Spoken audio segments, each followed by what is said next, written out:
ती घर सोडून जाते, पण घर तिचं कधीच सोडत नाही. आईच्या पदरातली ऊब, बाबांच्या डोळ्यातली मूक ओढ आणि माहेरच्या प्रत्येक कोपऱ्यात दडलेल्या आठवणी. लग्न झाल्यावर सगळंच परकं होतं का, की एकटेपणाचं एक नवीन रूप? माहेर एक हरवलेलं आभाळ ही कथा आहे अशा प्रत्येक लेकीची, जिनं सासर सजवलं पण मनात एक कोपरा अजूनही आईच्या मायेच्या उभेसाठी राखून ठेवलाय. ही फक्त कथा नाही, ही एक भावना आहे प्रत्येक मुलीच्या अंतर्मनाची, जिचं माहेर तिचं घर असूनही तिला पाहुणी वाटायला लागतं.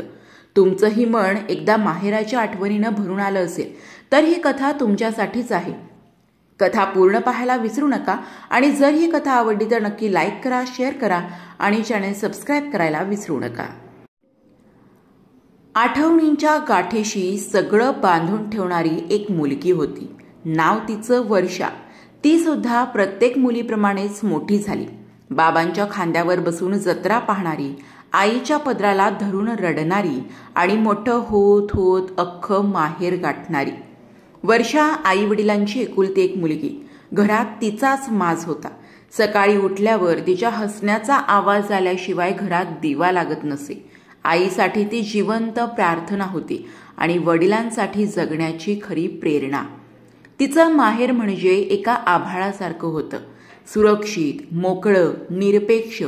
जेव्हा जग त्रास द्यायचं तेव्हा या आभाळाखाली झोपावंसं वाटायचं, पण वेळ कोणीच थांबवू शकत नाही. तिचं लग्न ठरलं. लग्नाआधीच्या काही दिवसात घरात हसणं होतं, गाणी होती, पण वर्षाच्या डोळ्यात कुठेतरी खोल पाणी होतं.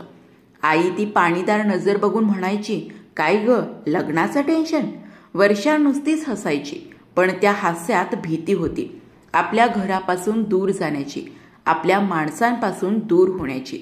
लग्नाची रात्र आली. डोळ्यात अंजन, कपाळावर कुंकू, पण मनात अनाम वेदना. आईच्या कुशीत पडून रडायला तिची लाज वाटत होती, पण आतून अश्रूंचा बांध फुटायला लागला होता. दुसऱ्या दिवशी सासरी जाताना घराच्या उंबरट्यावरून पाऊल उचलताना वर्षाच्या काळजात एक गाठ बसली. ती मागे वळून पाहिली. बाबा दारात उभे होते. रडत नव्हते, पण त्यांचे डोळे बोलत होते. माझं आभाळ कुठे चाललं? सासरी सगळं छान होतं. नवरा समजूतदार, सासू सासरे प्रेमळ, पण वर्षाच्या मनातलं ओंजळभर पाणी काही कोरडं होत नव्हतं. संध्याकाळी चहा करताना ती आईच्या आवाजाची वाट बघायची. जेवताना बाबा ताटात भाजी वाढतात का हे आठवायची. रात्री झोपताना भावाचा आवाज उठवायचा, ताई मोबाईल दे ग थोडा वेळ. पण आता सगळं आठवणीत होतं. सासरी ती हसायची, बोलायची, सगळं करत होती, पण आतून ती तुटत होती. एक दिवस आईचा फोन आला. कशी आहेस ग बाळा? वर्षा काही बोलू शकली नाही. शांत, फक्त श्वासात हुंदका होता. आई समजून गेली. एक ग माहेरी, 2 दिवस येऊन जा. वर्षा आली माहेरी. तिचं घर होतं, पण आता दार आई उघडत नव्हती. घराची बेल दाबावी लागली. तिची खोली होती, पण आता तिथं कपाटात आईने कपडे ठेवले होते. तिचा टेबल होता, पण आता भावाचं अभ्यासाचं सामान तिथं ठेवलेलं.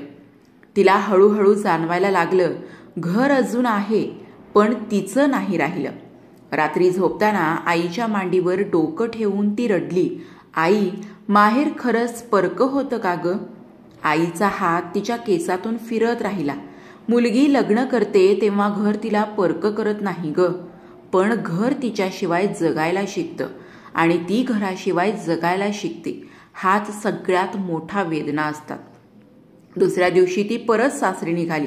आई बाबा दारात उभे. वर्षा गाडीत बसली आणि मागे वळून पाहिलं. तिच्या लहानपणी ती जेव्हा शाळेत जायची तेव्हा बाबा असंच हात हलवायचे. आजही तसंच होतं, पण फरक एक होता, ती त्या घरातली मुलगी नव्हे, आता पाहुणी होती. गाडी निघाली. डोळे पाणावले. वर्षा स्वतःशीच पुटपुटली, माहेर म्हणजे आईबाबांचं घर नाही, तर माझं बालपण, माझं सगळं विश्व. आणि आता ते परकं नाही, पण हरवलेलं आभाळ झाले.